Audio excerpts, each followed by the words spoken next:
ሰላም የቻናሌ ቤተሰቦች እንዴት ሰነበታችሁ? በዚህ ቪዲዮ የማሳያችሁ ማትስ እና የአፕቲቲዩድ ጥያቄዎችን ከነሙሉ ማብራሪያ ጋር ይሆናል። የ12ኛ ክፍል መልቀቂያ ፈተናዎችን እንዲሁም ጋትና ኢንጋት ጥያቄዎችን ከነመልሶቻቸው ከማብራሪያ ጋር በዚህ ቻናል የመለቅላችሁ ይሆናል። እናንተም ቻናሉን ሰብስክራይብ እንድታደርጉ በትህትና ጠይቃለሁ። የመጀመሪያውን ጥያቄ ስንመለከት እንግዲህ ሁለት ቬክተሮች ተሰጠዋል። የዚህንን ቬክተር ዲፈረንስ ፈልጉ የሚል ጥያቄ ነው። ዩ አንድ እና ኔጌቲቭ አንድ የሚል ፖይንት አለው። እንደገና ቪ ደግሞ ሁለት እና ኔጌቲቭ አራት የሚል ነጥብ አለው። ለመስራት እንዲመችን ነጥቦችን ኤክስ1 ዋይ1 እና ኤክስ2 ዋይ2 ብለን እንደዚህ አሳይን እናደርጋቸውና ዩ ማለት እንግዲህ ከዚህ ጋር እንደምንመለከተው 1 እና ኔጌቲቭ 1 ነው። ይህ ማለት እንግዲህ ኤክስ1 1 ነው፣ ዋይ1 ደግሞ ኔጌቲቭ 1 ነው ማለት ነው። የቪን ስንመለከት ደግሞ 2 ኤክስ2 እና ኔጌቲቭ 4 ደግሞ ዋይ2 ነው ብለን እናስብና ከዚህ በኋላ ለማቀናነስ ይመቸናል። ዩ ማይነስ ቪ ማለት ኤክስ1ን ኤክስ2ን ከኤክስ1 ላይ መቀነስ ነው። እንደገና ዋይ2ን ከዋይ1 ላይ መቀነስ ነው። የእነዚህ ዲፈረንስ የቬክተሩ ዲፈረንስ ይሆናል ማለት ነው። ስለዚህ ከአንድ ላይ ከአንድ ላይ ሁለት ስንቀንስ እንደገና ይሄን ደግሞ ማይነስ ዋንን ከማይነስ ፎርን ከማይነስ ዋን ላይ እንቀንሳለን። ከአንድ ላይ ሁለት ስንቀንስ ኔጌቲቭ አንድ ይመጣል። ከኔጌቲቭ አንድ ላይ ማይነስ ፎር ስንቀንስ ፖዘቲቭ 3 ይመጣል። ዩ ማይነስ ቪ ማይነስ ዋን እና 3 ይሆናል ማለት ነው። ከሽቱ ላይ ስንመለከት እዚህ ጋር እንደምናየው ማይነስ 1 3 የሚል አለ፣ እሱ ነው ማለት ነው መልሱ። ይሄኛው ጥያቄ ደግሞ ሊኒየር ኢኩዌዥኖች ተሰጥተዋል። 3 ሊኒየር ኢኩዌዥን ተሰጥተዋል። በማትሪክስ ፎርም አስቀምጡ ነው የሚለው። ኖርማሊ ይህ አይነት ጥያቄ በጣም ሲምፕል የሚባል ጥያቄ ነው። ነገር ግን ምርጫ ላይ ስናየው ሊሸውር ስለሚችል በጥንቃቄ ማየት ይጠበቅብናል። እንግዲህ ሊኒየር ኢኩዌዥን 3 ቫሪያብል ያለው ስለሆነ ኤክስ ዋይ ዜድ ነው። ስለዚህ የግድ 3x3 ማትሪክስ ነው የምንጠብቀው ማለት ነው። የዚህ ኢኩቫለንት እንግዲህ ከመጀመሪያው ሊኒየር ኢኩዌዥን ላይ ዋይ ስለሌለ ያ ማለት 0 ነበር ማለት ነው። ከዚህኛው ላይ ደግሞ ዜድ የለም 0 ነው ማለት ነው። ከሶስተኛው ሊኒየር ኢኩዌዥን ላይ ደግሞ ሁሉም አሉ፣ ኮፊሸንታቸውን እንመለከታለን። ስለዚህ በቀላሉ የሶስቱንም ቫሪያብል ኮፊሸንቶች ወስደን በትክክል በማትሪክስ ፎርም ማስቀመጥ ይጠበቅብናል። 0 አለ፣ 1 አለ። ይሄ ከመጀመሪያው ላይ የሚቀመጠው ነው። ሮው 1 ላይ የሚቀመጠው ነው። 0 1ን አስቀምጣለሁ። ይሄ ሮው 1 ላይ ነው። ሮው 2 ላይ የሚቀመጠው 2 1 እና 0 ነው። 2 1 0። ሮው 3 ላይ የሚቀመጠው ደግሞ 1 2 1 ይሆናል ማለት ነው። ስለዚህ ይሄኛው በዚህ መልኩ ይቀመጣል። ከእኩል ይሆናል በኋላ ያሉት ደግሞ 0 1 0 ስለሆኑ እሱንም ራሱን በማትሪክስ ፎርም ማስቀመጥ ይጠበቅብናል። 0 1 0 ብለን በዚህ መልኩ እናስቀምጣለን ማለት ነው። በጣም ቀላል ነው። ማስተዋል ብቻ ነው የሚጠበቅብን እንደዚህ አይነት ጥያቄ ሲሆን። ስለዚህ ምርጫው ላይም ስንመለከት እዚህ ኤ ጋር የተገለጸው ከዚህ ጋር ይመሳሰላል፣ ልክ ነው ማለት ነው። ሌላኛው ጥያቄ እንግዲህ አንዳንድ ጊዜ ፐርሰንቴጅ እዚህ አፕቲቲዩድ ላይ እና ጋት ጥያቄዎች ላይ ፐርሰንቴጅ ይጠየቃል። በጣም ሲምፕል ጥያቄ ነው፣ ግን አንዳንድ ጊዜ ሊሸውር ስለሚችል የግድ ማወቅ አለብን። አን አይተም ኮስት፣ አንድ አይተም አለ ኮስቱ 400 ነው፣ የተሸጠበት ዋጋ ግን 500 ነው። ለምሳሌ አንድ ነጋዴ ይሄንን በ400 ገዝቶ በ500 ቢሸጠው ትርፉ አለ። እሱ ትርፍ በፐርሰንቴጅ ምን ያክል ነው? እንግዲህ ትርፉን እንደምናውቀው ከተሸጠበት ላይ 500 ነው ሲቀንስ 400 አድርገን 100 ይሆናል። እሱን ወደ ፐርሰንት መቀየር ነው የሚሆነው ማለት ነው። ይሄ ቀላል ነው። 25% ይመጣል። ሌላኛው ጥያቄ ይሄ ደግሞ ሳሜሽን ነው።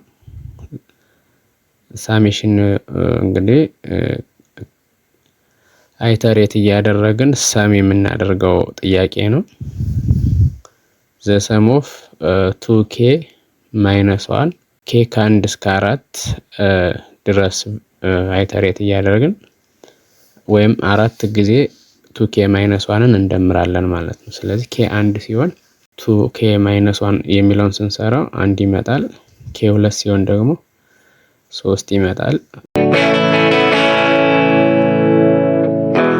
k 3 ሲሆን ወደ 5 ይመጣል።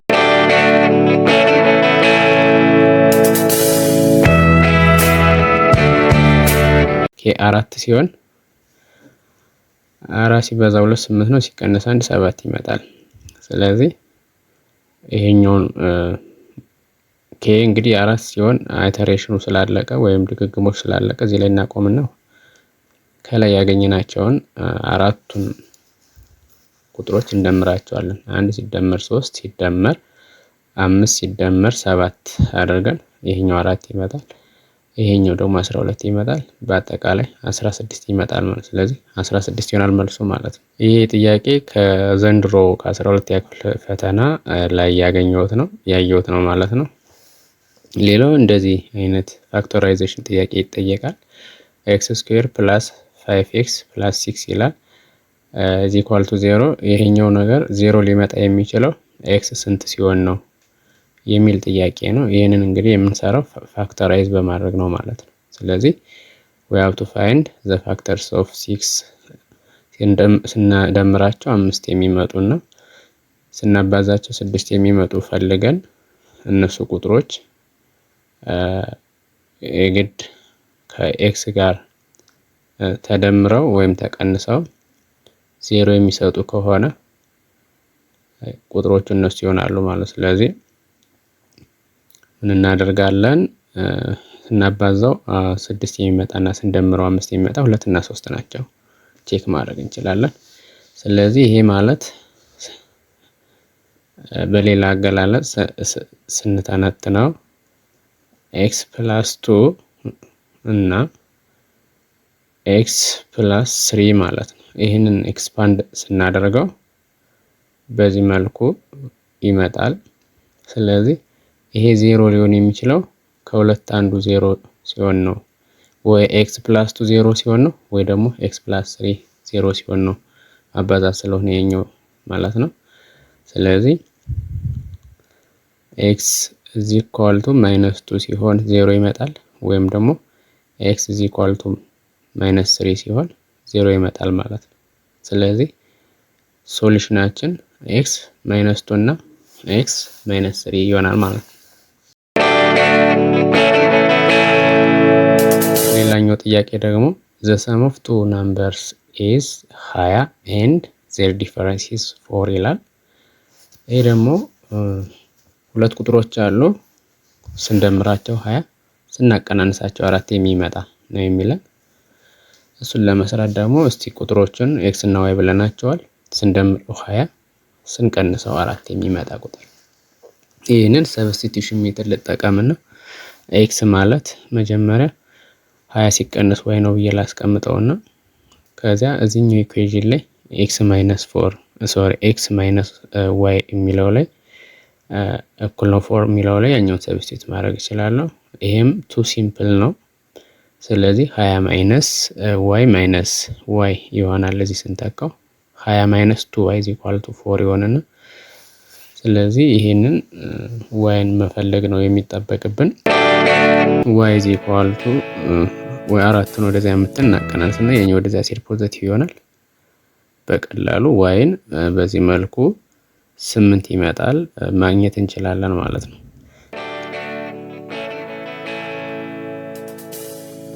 ዋይን ካገኘን ኤክስን ማግኘት ቀላል ነው። የመጀመሪያውን ኢኩዌሽን እንጠቀማለን። ኤክስ ማለት 20 ሲቀነስ ዋይ ስለነበረ 8 ስንቀንስለት 12 ይመጣል። ስለዚህ ቁጥሮቹ ኤክስ 12 እና ዋይ 8 ይሆናሉ ማለት ነው። ኤክስ እና ዋይ ስንደምራቸው 20 ይመጣሉ።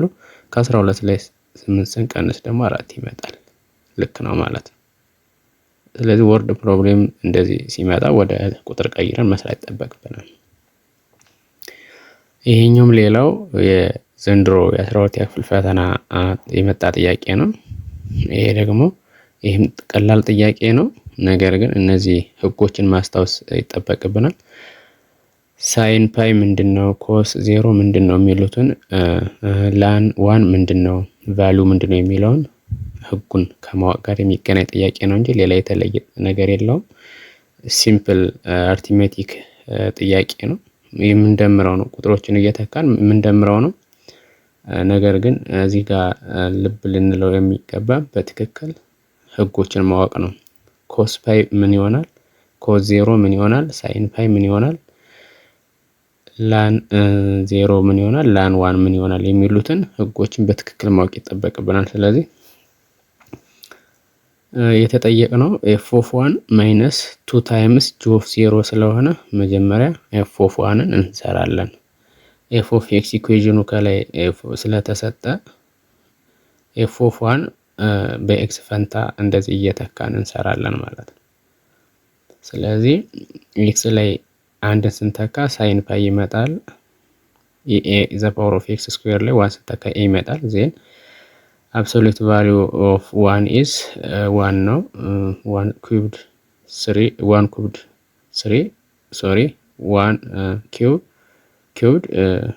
ወይም ዋን ዘ ፓወር ኦፍ 3 ዋን ይመጣል። ስለዚህ ኤፍ ኦፍ ዋን አት ዘ ኤንድ ኢ ፕላስ ቱ ይመጣል ማለት። እዚህ ላይ ዋናው ቁም ነገር ምንድነው? ሳይን ፓይ ማለት ሁሌም ቢሆን ዜሮ ነው የሚለውን ማስታወስ ይገባናል። ዜን ጂ ኦፍ ኤክስን እንሰራለን። ጂ ኦፍ ኤክስ ስንል እንግዲህ ከዚህ ጋር ኮስ ፓይ ኤክስ ፕላስ ላን ኤክስ ፕላስ 1 ፕላስ ኤክስ ስለተሰጠ አት ዜሮ ላይ ነው ኢቫሉዌት እንድናደርግ የተጠየቀው።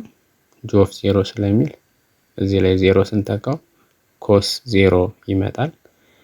ላን ኤክስ ፕላስ 1 ላይ ስንተካው ላን 1 ይመጣል። ዜን ኤክስ ላይ ስንተካው ዜሮ ይመጣል። ስለዚህ የግድ የእነዚህን ቫልዩ አሁንም ማወቅ አለብን ማለት ነው። ኮስ ዜሮ ማለት ምንድን ነው፣ ላን 1 ማለት ምንድን ነው የሚለውን ማወቅ ግድ ይለናል። ስለዚህ ኮስ ዜሮ ማለት 1 ማለት ነው። ላን 1 ማለት ደግሞ ዜሮ ማለት ነው። ስለዚህ በቀጥታ እዚህ ጋር እንተካዋለን። 1 ፕላስ 0 ፕላስ 0 ጂ ኦፍ 0 መጨረሻ ላይ 1 ብቻ ይመጣል ማለት ነው። ስለዚህ አሁንም ጥያቄውን ሰርተን አልጨረስንም። የተጠየቅነው ኤፍ ኦፍ 1 ማይነስ 2 ታይምስ ጂ ኦፍ 0 ነው የተጠየቅነው። 2 ታይምስ እዚህ ጋር ተዋለች ጂ ኦፍ 0።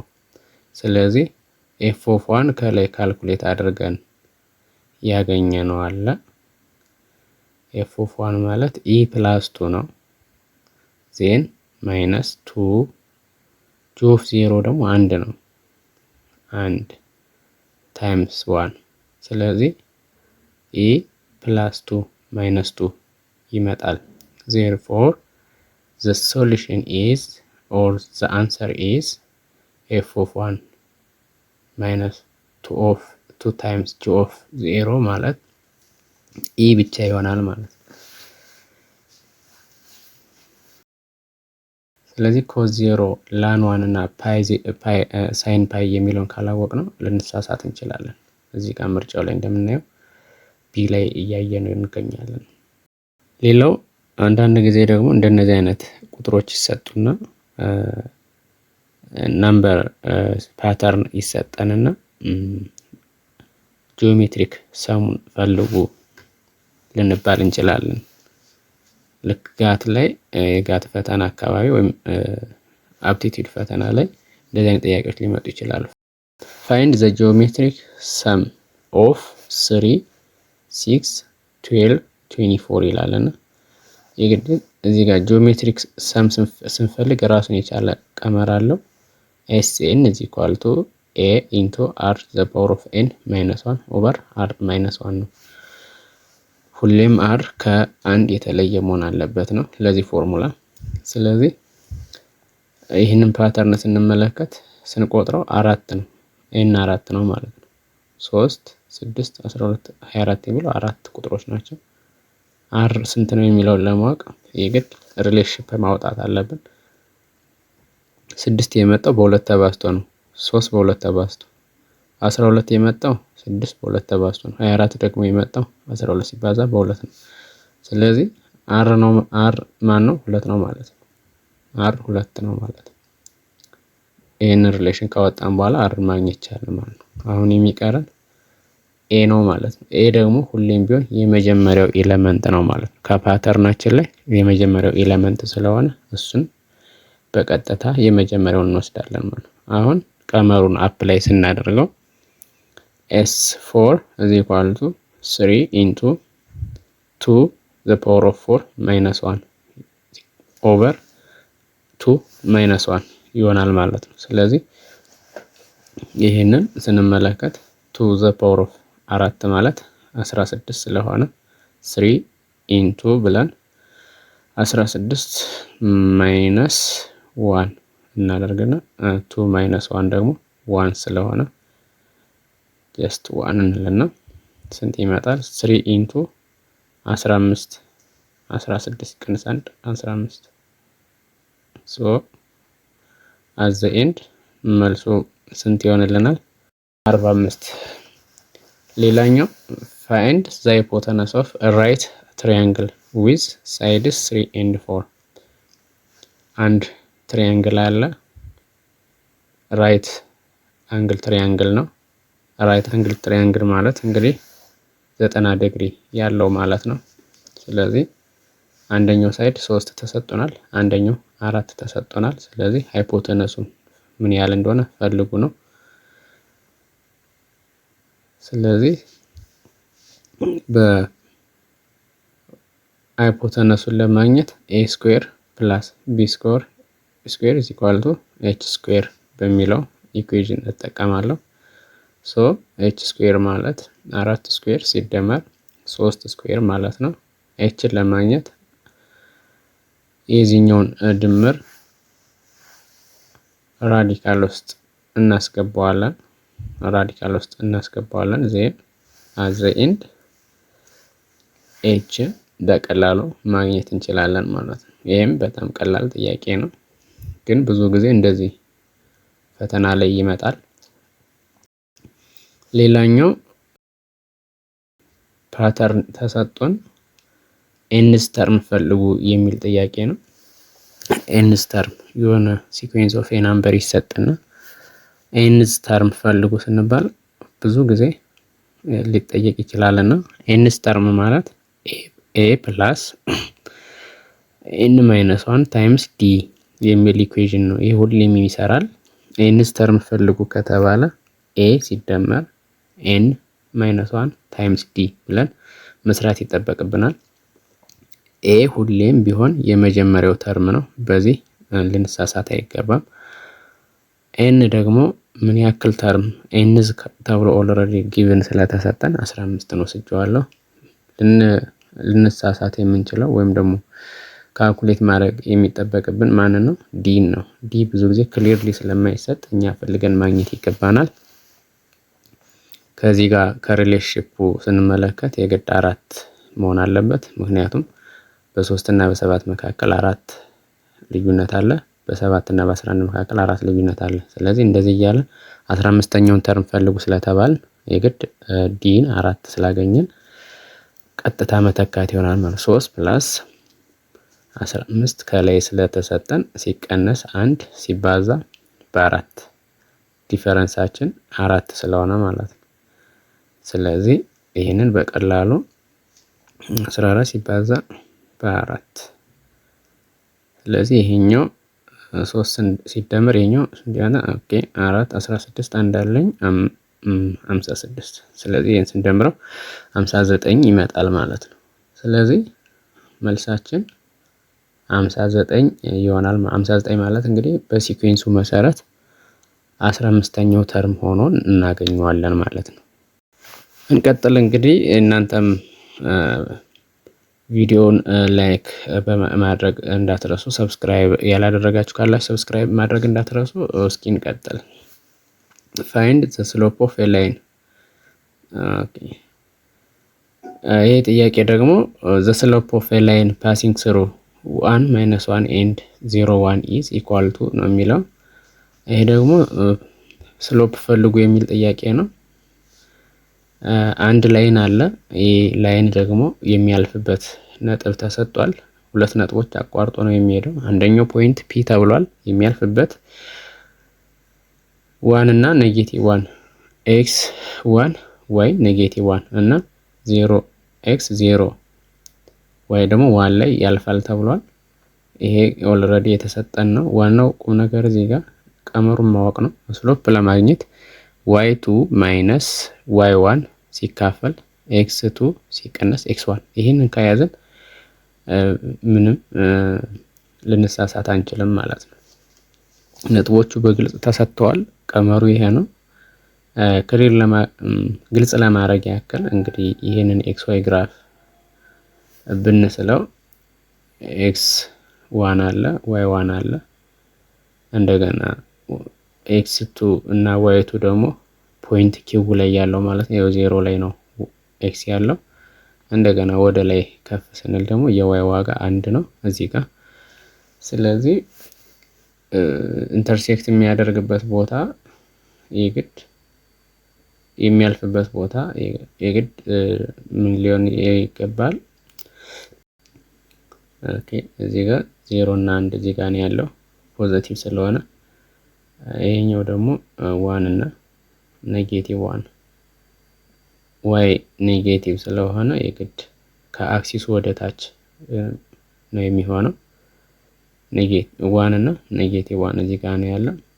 ስለዚህ እስቲ ስሎፑን እናገኘው። እዚህ ጋር 1 ማይነስ -1 ኦቨር 0 0 ማይነስ 1 መጀመሪያ እቺ 1 ነች፣ ፖዚቲቭ 1 ነው የተሰጠችው። ስለዚህ 1 ማይነስ ኦፍ -1 ሲሆን ፕላስ ይሆናል ሲካፈል -1። ስለዚህ ስሎፓችን -2 ይሆናል ማለት ነው። ስሎፓችን -2 ነው። ኦፍ ኮርስ የኛ ጥያቄ ስሎፕ ፈልጉ ስለሆነ መልሱን አግኝተነዋል ማለት ነው። ስለዚህ ይሄኛው ስሎፕ ይሄኛው ላይን እንደዚህ ነው የሚሰመረው ማለት ነው። እንደዚህ ነው የሚያልፈው ማለት ነው። ላይኑ እንደዚህ ነው የሚሰመረው። ግዴታ በወርድ ፕሮብሌም እንደዚህ ላይ ይሰጥ ይችላል። እንደዚህ ማስምሮ በስዕል ስሎፑን ፈልጉ ልንባል እንችላለን እና ይሄን ማየቱ ተገቢ ነው ማለት ነው። ጉድ ይሄም አሁን ሌላ ጥያቄ ነው። ኢፍ ኤ ስኩዌር ፕላስ ቢ ማይነስ 3 ስኩዌር ይላል። ይሄኛው if this one gives 0 what is the value of a plus b? a square plus b minus 3 ስኩዌር እኩል ነው 0 ቢሆንና ይሄኛው 0 ነው ብለን ካሰብን a plus b ምን ሊሆን ይችላል የሚል ጥያቄ ነው። አሁን ይሄንም በጣም ቀላል ጥያቄ ነው፣ ግን ማስተዋል ሊጠይቅ ይችላል ማለት ነው። ይሄኛው 0 ነው ማለት በሌላ አገላለጽ a ስኩዌርም 0 ነው b ማይነስ 3 ስኩዌርም 0 ነው እንደማለት ነው። ሁለቱ 0 ከሆነ ብቻ ነው ይሄ 0 የሚመጣው። ስለዚህ a ስኩዌር 0 ነው b ማይነስ 3 ስኩዌርም 0 ነው ካል a 0 ነው b ማይነስ 3ም 0 ነው ማለት ነው። ሶ a 0 ነው ካል b 3 ነው ማለት ነው። በዚህ ጋር b 3 ነው ካል መጨረሻ ላይ a ሲደመር b ስንት ነው ስለተባል a 0 ነው ከb ደግሞ 3 ስላገኘን 3 ይመጣል መልሱ ማለት ነው። ይሄ ቫልዩ ብቻ ነው የላይኛውን ቀመር ወይም የላይኛውን የተሰጠነውን ኤክስፕሬሽን 0 ሊያደርግልን የሚችለው።